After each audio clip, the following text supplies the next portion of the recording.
Rwanda scheme wasn't a gimmick?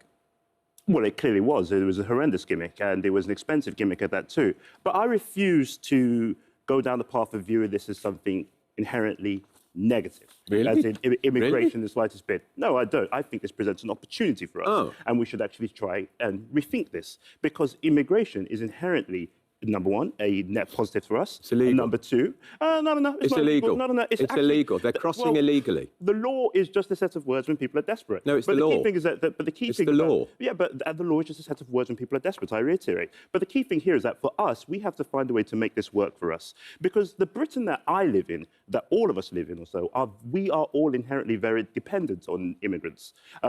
You denying completely the tensions and the concerns that people feel about too much immigration and illegal immigration? Because, you know, we've seen huge demonstrations, haven't we, this weekend on Sunday outside the Britannia Hotel in London's Canary Wharf. We saw an attempt at a peaceful protest, they call it the Pink Protest, which lots of mums concerned for their youngsters about a lack of knowledge of who are being kept in these hotels, trying to protest peacefully, and then unfortunately it was swamped by a more negative protest, people in balaclavas and a concern over violence there. So that is happening, that is a tension, that is some fear. So does that get ignored completely?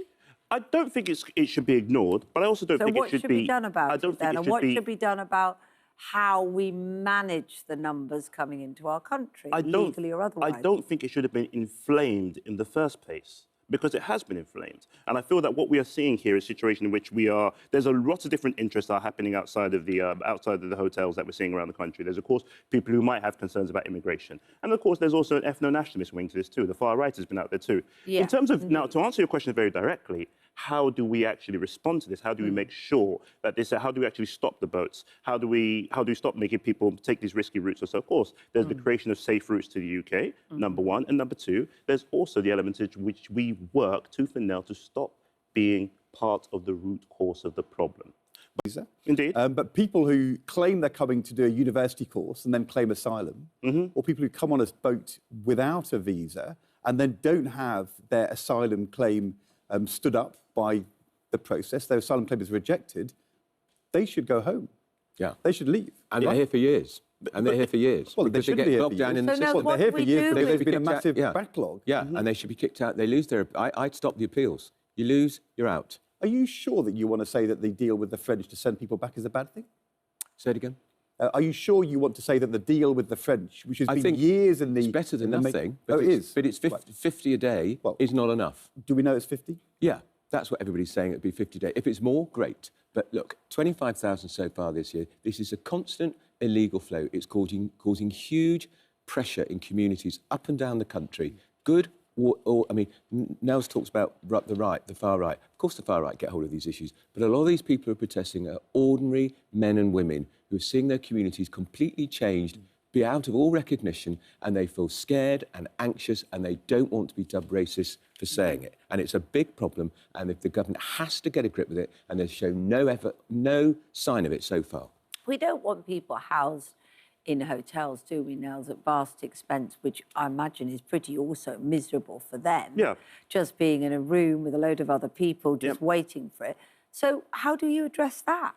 Well, again, so I think the policy here, so what you've used the term illegal at least 7 or 8 times. Well, they are illegal. So, yeah, but they're again, illegal. But again, okay, Oh, they're illegal. times, Would you say that? But if they're illegal, they're crossing illegally. Okay, we're inherently implying that these are criminals. Or something. They are crossing illegally. Criminals are not born; criminals are made. And I feel that what we are seeing in this situation here. And sorry, I want to answer your question as directly as possible. So about the hotels, yes. Those seem like places where no one wants to be. You don't want to be in a migrant hotel. So it might be a time for us to rethink the law here. These are, if we are, as they've actually said to us, that these are able-bodied or fighting-age young men or so, then what's a fighting age young man is a working age young man. There's somebody who can turn around. You can't and hold up put a to sign work. saying to every Come on working in. age I'm young not person, saying- Come on come in. to Britain. Yeah. But There'd be again, Without a millions. visa, you can't do that. most people, most migrants, or so most people, economic refugees or Total refugees denial. of any form of fashion or so, don't actually come to Britain the slightest bit. They actually, if you look at, say, the Middle East, during the Syrian war, for example,